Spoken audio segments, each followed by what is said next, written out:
So hello बच्चों, here is the question. Construct a triangle similar to a given triangle XYZ with its side equal to 3/4 of the corresponding sides of triangle XYZ. Write the steps of construction. Okay, so हम लोगों को यहाँ पे किस तरह से proceed करना है. सबसे पहले हम लोग इसका की कॉन्सेप्ट देख लेते हैं. तो हमारा की कॉन्सेप्ट क्या हो गया? Construction of triangle similar to given triangle. Okay, तो हम लोग इसको रफ में एक बार ड्रॉ करके देख लेते हैं. उसके बाद हम लोग इसका ये वाला जो फिगर बना हुआ है इसको समझते हैं. ठीक है, तो यहाँ पे हम लोगों को कोई मेज़रमेंट एज सच दे नहीं रखा है. बस सिंपली बोला गया है कि एक ट्राइंगल XYZ बनाना है और उस एक ट्राइंगल XYZ दिया हुआ है और उसी के सिमिलरली हमको एक ट्राइंगल ड्रॉ करना है जिसका स्केल फैक्टर 3/4 है.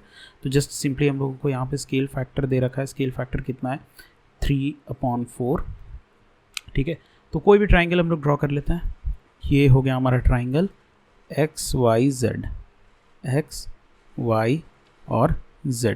तो जब हमारा स्केल फैक्टर 1 से बड़ा हो तो हमारा जो न्यू ट्राइंगल बनेगा वो पहले वाले ट्राइंगल से लार्जर बनेगा. ठीक है, और स्केल फैक्टर जब हमारा 1 से छोटा रहेगा तो हमारा पहले वाले ट्राइंगल से स्मॉलर बनेगा न्यू वाला ट्राइंगल. ठीक है, तो यहाँ पे हमारा स्केल फैक्टर जो है ये 1 से छोटा है तो मतलब हमारा ट्राइंगल स्मॉलर ही बनेगा. ठीक है, अब हम लोग यहाँ पे एक एक्यूट एंगल ले लेते हैं. लेट अस सपोज XYZ, ये हम लोग A ले लेते हैं, एंगल ZYA. ओके, तो यहाँ पे हम लोगों को AY पर इक्वल पॉइंट्स बनाने हैं. कितने इक्वल पॉइंट्स? जितना स्केल फैक्टर में जो बड़ा नंबर होगा उतना. ठीक है, तो 3 और 4 में बड़ा कौन सा नंबर है? 4 नंबर है. तो 4 इक्वल पॉइंट्स में AY को हमको डिवाइड करना है. तो ये कितना हो जाएगा? Y1, Y2, Y3 और Y4. ठीक है, तो हम लोग क्या करेंगे? Y4 को Z से ज्वाइन कर देंगे और Y4 Z के पैरेलली एक लाइन हम लोग ड्रॉ करेंगे Y3 से और उसको अलाउ करेंगे कि वो YZ को कट करे किस पॉइंट पर? Z' पॉइंट पर. ठीक है, फिर Z' पॉइंट से हम लोग ZX के पैरेलल में एक लाइन ड्रॉ करेंगे और उसको अलाउ करेंगे कि वो YX को कट करे किस पॉइंट पर? X' पॉइंट पे. तो हमारे पास जो ट्राइंगल आया X', ये हो गया हमारा न्यू ट्राइंगल. ओके, सो अब हम लोग इस फिगर में देख लेते हैं. हम लोग यहाँ पे भी वही चीज़ की है.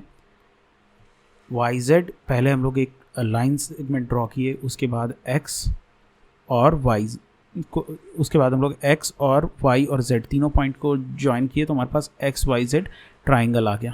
ओके, अब हम लोग यहाँ पे एक एक्यूट एंगल ड्रॉ किए, एंगल ZYM, और इसको 4 पार्ट्स में डिवाइड कर दिए. ठीक है, फिर 4th वाले पॉइंट को हम लोग Z पॉइंट से ज्वाइन कराए. उसके बाद इसी के पैरेलल में Y3 पॉइंट से हम लोग एक लाइन ड्रॉ किए और उसको YZ के Z' पॉइंट तक लेकर के गए. फिर Z' से हम लोग एक और लाइन ड्रॉ किए ZX के पैरेलल X' तक. ठीक है, और फिर हम लोग X' Y और Z' को ज्वाइन किए तो हमारे पास ट्राइंगल आ गया X' Y Z'. Okay, so this is how we will do this construction. अब इसका स्टेप ऑफ कंस्ट्रक्शन हम लोग देख लेते हैं. सबसे पहले ड्रॉ किए हम लोग ट्राइंगल XYZ, उसके बाद उसमें एक एक्यूट एंगल ड्रॉ किए ZYX पॉइंट Y से, फिर उसमें 4 इक्वल पॉइंट्स लोकेट किए और Y4 और Z को हम लोग ज्वाइन किए. फिर Y3 पॉइंट से हम लोग ड्रॉ किए एक लाइन को जो कि Y4Z के पैरेलल रहा.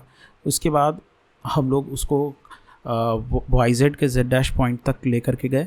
फिर Z' पॉइंट से हम लोग एक और लाइन ड्रॉ किए जो कि XZ के पैरेलल रहा और उसको हम लोग XY के X' पॉइंट तक ले करके गए. फिर हमारे पास 3 पॉइंट्स आ गया X' Y Z', और यहीं से हमारा ट्राइंगल बन गया X' Y Z'.